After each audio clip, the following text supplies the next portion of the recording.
Olá, nós estamos aqui para mais um podcast para o CIT 2025. Eu sou a Mel, estudante de Medicina do Unisalesiano de Araçatuba, e nós somos aqui da Liga de Prevenção e Promoção à Saúde, do LAPS. Aqui nós estamos com nossos ligantes, o Clóvis e o Matheus, e também a profissional Daniela Navarro, que é nutricionista, que a gente vai falar sobre um pouco do tema que impacta cada vez mais a vida das pessoas, que é sobre a saúde metabólica e o seu futuro, né, dentro da nossa sociedade. E aqui falando um pouquinho mais sobre a formação da nossa convidada, da Daniela Navarro. Ela é nutricionista e profissional de educação física. A Daniela Navarro de Almeida Bernardo é doutora e mestre em Ciências da Saúde pela Faculdade de Ciências Médicas da Santa Casa de São Paulo, pós-graduada em Nutrição e Suplementação Esportiva pela Universidade Gama Filho de São Paulo, pós-graduando em Nutrição Clínica aplicada à Gastroenterologia pelo Instituto LG, PUC Goiás, docente dos cursos de Nutrição, Enfermagem e Educação Física do Unisalesiano de Araçatuba, supervisora do estágio clínico do curso de Nutrição do Unisalesiano, docente de aulas e conferências do curso de Medicina do Unisalesiano e atuação em Nutrição Clínica há 18 anos. Seja muito bem-vinda. Muito obrigada, ligantes. É um tema extremamente relevante, importante, né? Falar sobre saúde metabólica, ainda mais nesse cenário tão obesogênico no qual estamos vivendo, né? A clínica do Lúcio Vilar. Saúde metabólica significa ter níveis normais de glicemia, lipídios, pressão arterial e um bom equilíbrio corporal.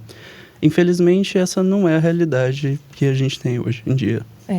Não temos parâmetros muito bons, né, com relação a esses dados. Com relação a sobrepeso mesmo, nós temos mais de 50% da população brasileira com sobrepeso. Além disso, nós temos um salto ali de 2013 para 2023 de 10 milhões de brasileiros para 20 milhões de brasileiros com diabetes e 30% da população hipertensa. E falando em diabetes específico, né, afinal vamos falar também de síndrome metabólica, no qual representa 25% também da população brasileira. Nós estamos no 6º em ranking mundial de diabetes, com uma projeção ali para 2050 de 45% a 50% da população com diabetes. São dados bem alarmantes, né? Bastante. Bom, doutora, e também a gente andou pesquisando por referências, além ali do quesito da saúde, também existe ali a parte do socioeconômico, né? Sim. Porque o livro ele aponta que algumas doenças, obesidade, diabetes, complicações cardiovasculares, renais ali entre si, também estão muito presentes ali no âmbito mundial, e isso inclusive está fazendo o governo gastar bilhões, tanto no Brasil como no mundo, infelizmente. Eu estava até conversando com a Mel, né, previamente, sobre essa questão econômica, falando um pouquinho do refrigerante, né, quando comparado com um suco de fruta natural, né? E aí até a Mel falou, professora, mas se você for parar para analisar questões financeiras, o refrigerante é muito mais barato do que um suco de fruta, né, que seria 3 vezes mais o valor no caso. Então, por isso que muitos optam pelo refrigerante, né? E aí eu comentei com ela, falei, sim, optam nesse momento, nesse cenário atual no qual nós estamos passando por uma crise financeira, né? Porém, lá na frente, isso, né, nós colhemos o resultado, uma vez que a qualidade do refrigerante é totalmente diferente da qualidade de um suco de fruta natural. Então, claro que o aumento das doenças crônicas virão com certeza e muito mais rápido, né? Com certeza. Com certeza, né? Doenças cardiovasculares, renais, com complicações aí gravíssimas. Então, a gente entra nesse quesito, né, de reflexão de que prevenção é muito mais eficiente do que certamente tratar. E aí, professora, diante desse cenário, qual que é o maior obstáculo, assim, que a senhora acha que a sociedade se encontra, assim, nesse momento, assim? Eu acredito, volto a falar de novo dessa crise econômica, né? E aí, consequentemente, faz os brasileiros trabalharem mais, então uma sobrecarga de trabalho muito maior e, consequentemente, vem a falta de tempo. A falta de tempo em preparar, a falta de tempo em cozinhar, né? E isso faz com que os brasileiros, né, a população, optam então por junk foods, né, que são alimentos com alta densidade energética, porém com uma qualidade nutricional péssima, né? Então, ou seja, sem nutrientes. Tudo que é mais rápido e mais prático, né, no caso. Então, para mim, a falta de tempo é um dos parâmetros ali mais relevantes, no caso. E o fácil acesso também, né? O fácil acesso a esses alimentos práticos e rápidos, que aí acabam, né, fazendo com que a vida ali, do dia a dia da pessoa, se torne um pouquinho mais rápida para trabalhar. E aí, com isso, vem os transtornos, né, mentais e por aí vai. E um outro ponto também que eu gostaria de abordar é a questão falta de tempo, porém, na minha opinião, eu digo falta de prioridade, né? Quando na prática clínica mesmo, quando a gente aborda isso com o paciente, né? Mas qual é a sua dificuldade ali de cozinhar? Qual é a sua dificuldade de montar as suas marmitinhas? Então, uma logística organizacional, né? O certo seria isso, uma estrutura organizacional perante ali a sua vida agitada te levaria a não procurar esses alimentos mais rápidos, né? Porém, né, a pessoa acaba deixando isso de lado e não dando a prioridade, né? Então, para mim, não é nem falta de tempo, é falta de prioridade. Com certeza. E tanto que no livro, né, que a gente acabou citando, da endocrinologia clínica do Lúcio Vilar, ele destaca que resistência à insulina é um dos maiores mecanismos centrais, né, da síndrome metabólica. E resistência à insulina a gente vê na diabetes, né, na diabetes tipo 2. Então, isso mostra que a gente não está falando somente de um excesso de peso, mas também um conjunto de alterações fisiológicas que vão retroalimentar aí a sociedade, a população no modo geral. Exato, Mel. E como ela colocou, a gente tem que perceber que, por exemplo, como futuros médicos, a gente percebe que não pode só colocar na prescrição médica para aquele paciente, você simplesmente vai mudar de vida mudando seu hábito de vida, fazendo exercício físico, muda de alimentação, coloca tal alimento na sua dieta ali, por exemplo. Não, a gente tem que tentar criar ali um mundo onde condições reais ali para que aquelas pessoas, tanto de baixa renda, igual a senhora falou que tem um cenário hoje, principalmente, quanto aquelas que consigam mesmo manter essa dieta. Eu acho que tem que criar um mundo ali onde consiga transformar de maneira igualitária, mas que seja bom para ambas as partes ali. Eu acho que... Educação e orientação, Isso. né? Sim. E agora, pensando em aspecto de futuro, professora, o que você acha que a gente pode esperar em termos de avanços? Olha, eu penso em políticas públicas mais assertivas, mais efetivas. Penso também que hoje a tecnologia, né, vem sendo usada ali ao nosso favor, né, porém não tanto assim. Né? Depois acho que vai ficar por um outro tópico esse assunto, né? Mas a tecnologia vem sendo usada assim ao nosso favor. E as políticas públicas, como eu comentei, teleconsultas também, acho que facilitam bastante como avanço, né? Então, aquela pessoa que não tem a disponibilidade de se deslocar até o médico, o nutricionista, a gente consegue fazer isso de forma online. Então, a tecnologia de uma forma geral, né? No livro, existe uma ênfase de que obesidade é algo multifatorial. Então, surge uma necessidade de a gente tratar isso em múltiplas fontes. Psicologia, na endócrino, nutrição, educação física. Sim, com certeza. Multidisciplinar, né? Trabalhar com uma equipe multiprofissional, no caso, é a melhor prevenção, né? E também tem a questão que está sendo utilizada ao nosso favor, né, específico agora da nutrição, que é a nutrição genética e epigenética, né? Então, esses testes que vêm sendo desenvolvidos ali nos ajudam a elaborar dietas mais assertivas, planos alimentares mais assertivos, né, para a população, para que seja mais eficiente realmente esse trabalho.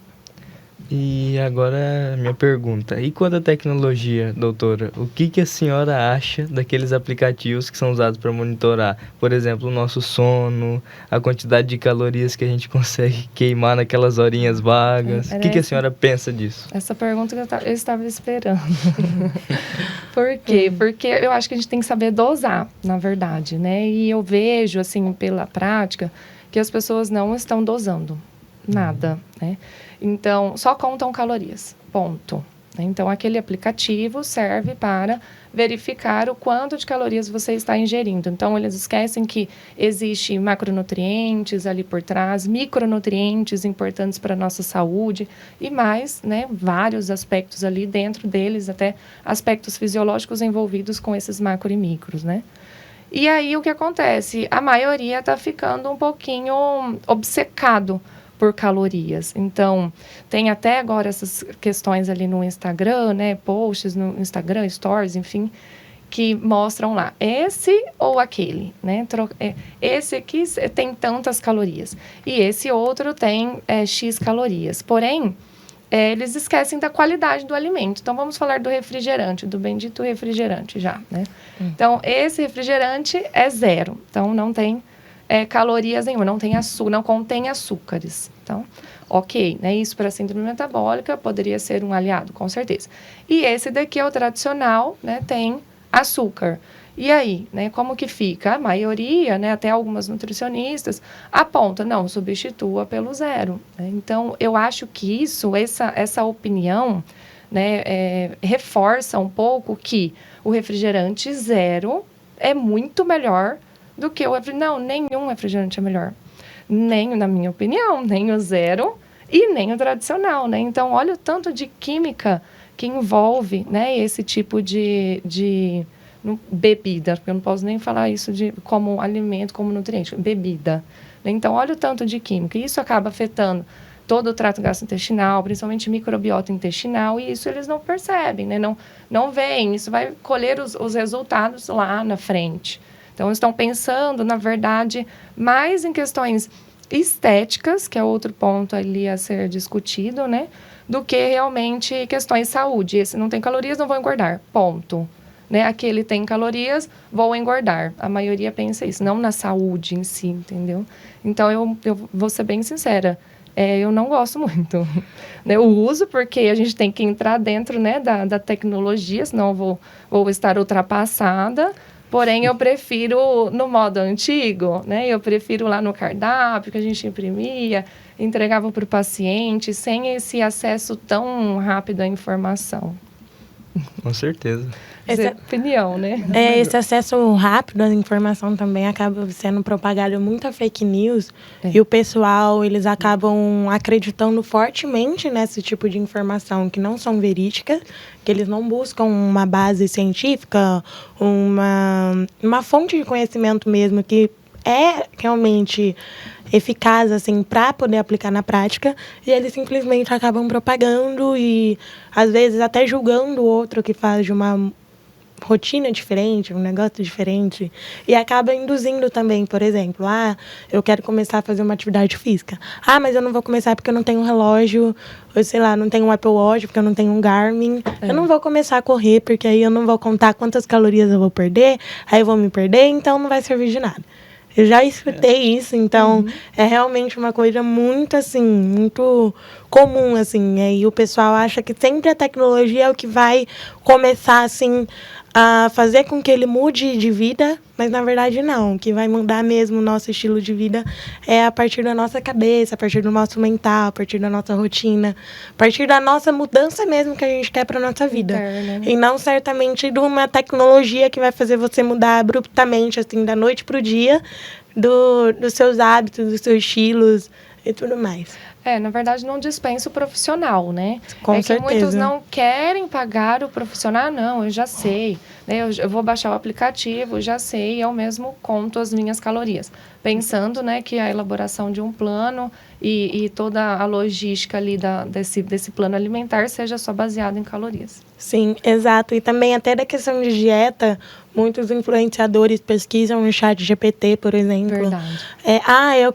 Que tipo de dieta eu preciso? Eu preciso de uma dieta cetogênica.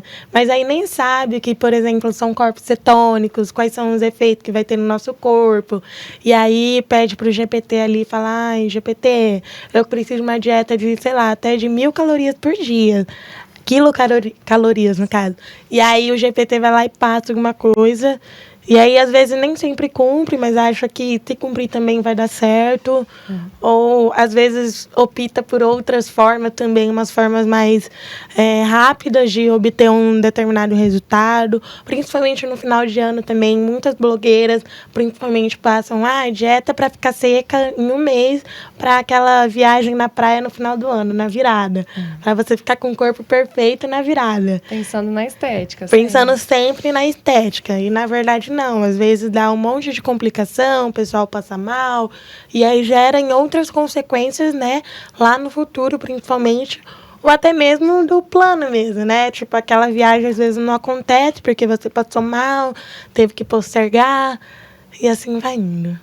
Infelizmente, eu não sou muito a favor disso.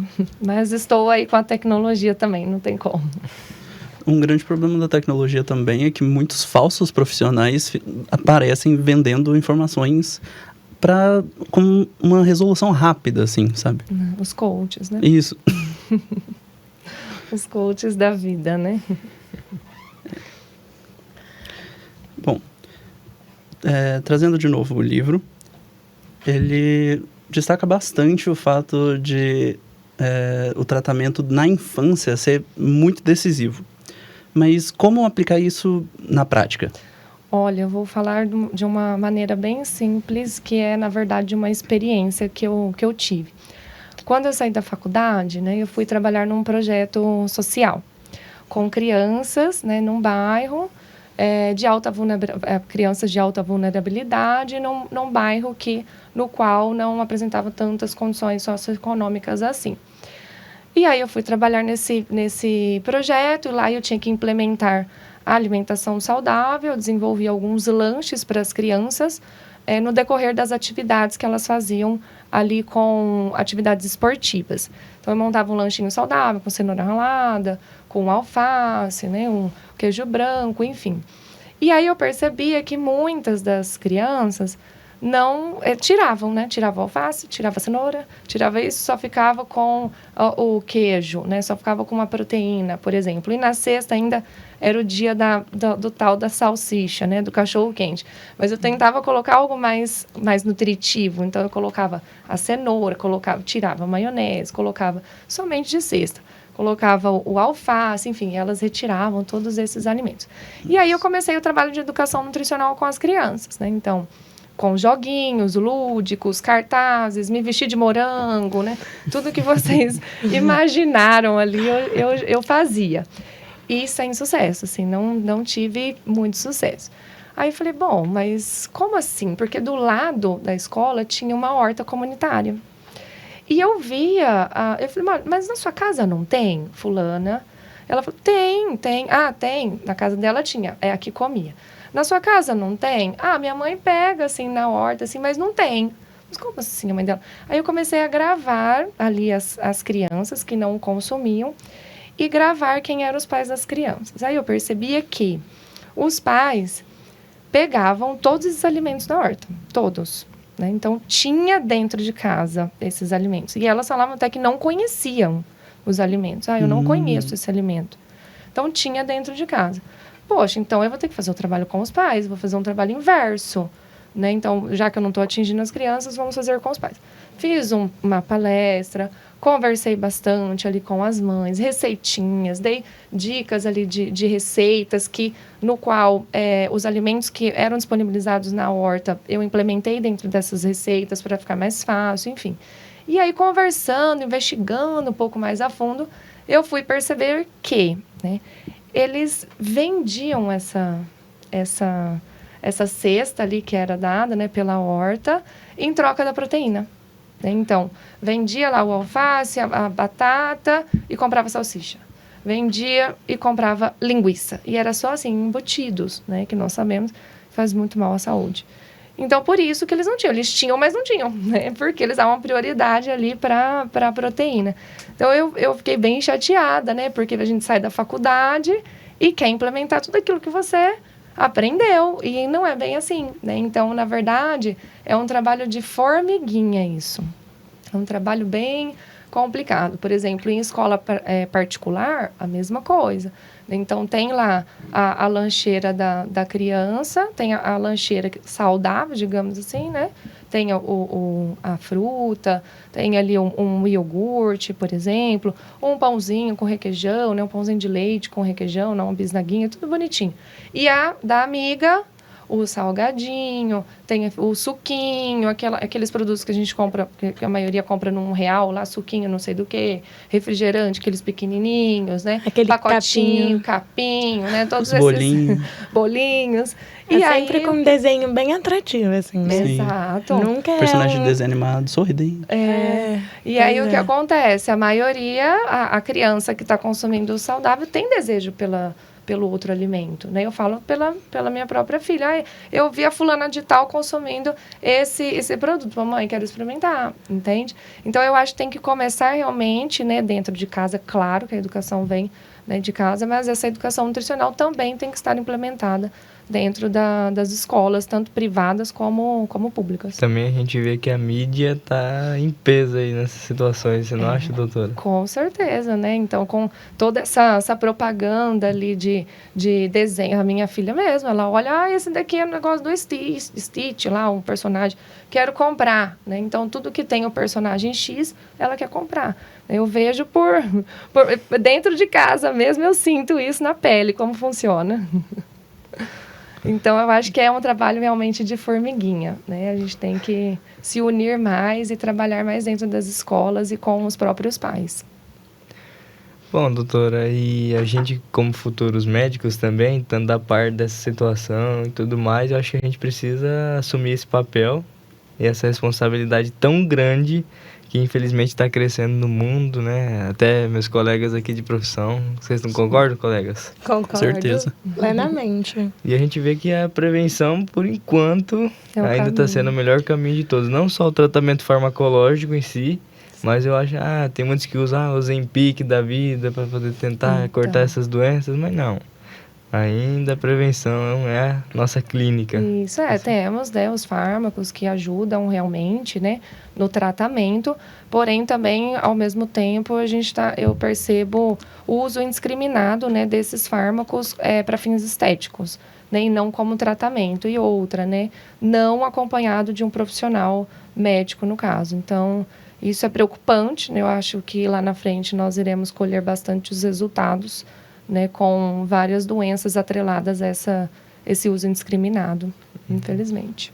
É sempre alguém indicando assim, eu usei esse remédio aqui, e aí eu acho que ficou bom em mim, vou reindicar para outra pessoa. Aí o fulano vem, pergunta para mim, eu falo, não, usa sim, é bom. Se você ir na farmácia lá, você nem precisa de receita. Você fala que você é meu amigo, ele vai te dar sem receita.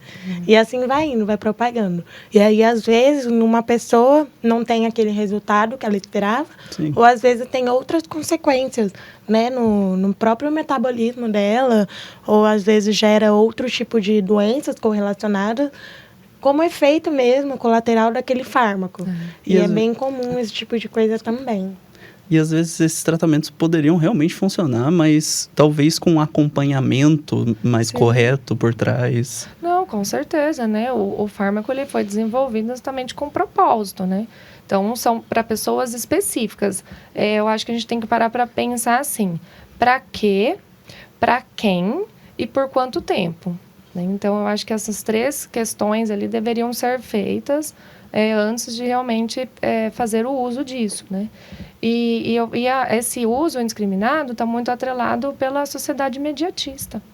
Você acha que a pessoa prefere pagar R$2.000 lá, ou nem sei quanto que tá, deve estar até mais hoje ou menos, não sei, R$2.000 no fármaco, porém ela não quer fazer o tratamento de 1 ano com a nutricionista, que daria praticamente, né, o mesmo valor ou um pouco mais, enfim. Então, ela não quer esperar esse 1 ano, né? Ela quer ter o resultado imediato. Então, isso que faz com que venha aumentando o uso desses fármacos. A gente vê isso também em cirurgias plásticas, né? Principalmente ali pro HD. Aí, ao invés de treinar, só treinar, às vezes, já teria um resultado eficiente, ter uma boa alimentação, uma boa qualidade de sono, mas não, já quer lá, faz uma cirurgia que já dá a definição para você, né? E muitas blogueiras, principalmente, estão aderindo a esse método cirúrgico, já dá aquela definição, e aí as pessoas ficam com aquela visão daquele corpo, né? Fica naquela utopia, não, eu quero ter aquele corpo também. Só que a pessoa pagou R$ 1.000, mais de R$ 1.000, assim, milhares, na verdade, de reais, assim, naquela cirurgia. E aí, principalmente, as pessoas que consomem esse tipo de conteúdo não são as pessoas que têm a mesma condição que as pessoas que estão fazendo essa exposição toda midiática aí na internet.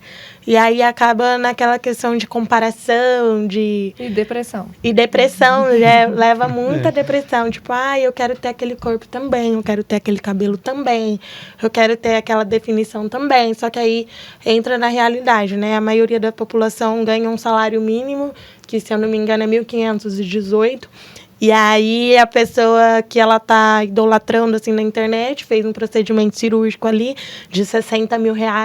E aí a pessoa às vezes fica naquela utopia, né, de que precisa daquele procedimento para ser bonito, para ser lindo, para ter uma vida perfeita também. E aí acaba gerando nesses problemas psicossociais, como a senhora comentou. Que vem aumentando muito, Sim. Infelizmente. E aí, atrelado a isso, vem aumentando o uso também de fármacos, e principalmente com a população jovem, né? Sim. Então, hoje a gente acabou comentando, né, sobre o panorama atual da saúde metabólica, desde a parte da infância até do futuro também, seus desafios, perspectiva do futuro e a importância, né, da prevenção, que é bem mais importante, por exemplo, que um tratamento farmacológico. E, professora, a senhora poderia nos deixar uma mensagem final, assim, para fechar com chave de ouro a nossa reflexão do dia? Sim. Para quem nos escuta, né? Mudança de estilo de vida e de comportamento alimentar, né? Isso, para mim, é a base de tudo. Mudança de estilo de vida, digo, melhorar a questão do exercício físico, né? Praticar exercício, hidratação, a questão do sono também, que é um problema bem grande hoje, Sim. A alimentação e a mudança do comportamento, né? Eu não digo mudar repentinamente, né? Mudar o comportamento alimentar, isso demanda muito tempo. Muito, porque imagina, mudar o comportamento de uma pessoa que tem 45, 50 anos de idade, que veio ali todo esse tempo, né, baseado num estilo de vida X, tendo um comportamento alimentar X, tendo ali vontades X, vivendo no mundo social X, e eu tenho que falar para ela que ela tem que viver no Y, é bem complicado, né? Então, na verdade, a pessoa ela precisa introjetar isso, que se realmente ela não fizer isso, né, essa mudança do comportamento, lá na frente ela vai chegar a uma unidade básica, a um hospital muito mais rápido, né? Sim. Infelizmente. Acho que para mim fica o entendimento de que a saúde metabólica é um reflexo não só do nosso estilo de vida, mas também das políticas públicas e da sociedade em si, até. É meio que tem que ser um trabalho coletivo para corrigir. Isso, multiprofissional, realmente, né? Por isso que estamos aqui, né? Médicos, futuros médicos, nutricionista, né? Isso, na verdade, é a chave, realmente, para o futuro. Esse trabalho com psicólogo também, uma equipe multiprofissional, realmente faz a diferença. E eu fico com essa ideia mesmo de interdisciplinaridade aí, porque médico sozinho tem aquela frase, ninguém funciona sozinho sem uma sua equipe, né? Exatamente. Então, por isso que eu falo, médico, nutricionista, outros profissionais também que sejam da área da saúde, se todo mundo se juntar ali, acho que no futuro a gente vai conseguir reverter esse quadro, esse grande desafio hoje em dia. A união faz a força, né? Isso. Com certeza. Perfeito, pessoal. Muito obrigada pela presença de vocês, o Ligante está aqui, meus futuros colegas aí de profissão. Até a próxima. Obrigada, professora Dani. Eu agradeço muito também a oportunidade de estar presente aqui com vocês. E também até a próxima com outros assuntos bem interessantes, como foi esse em saúde metabólica. Obrigada. Obrigada.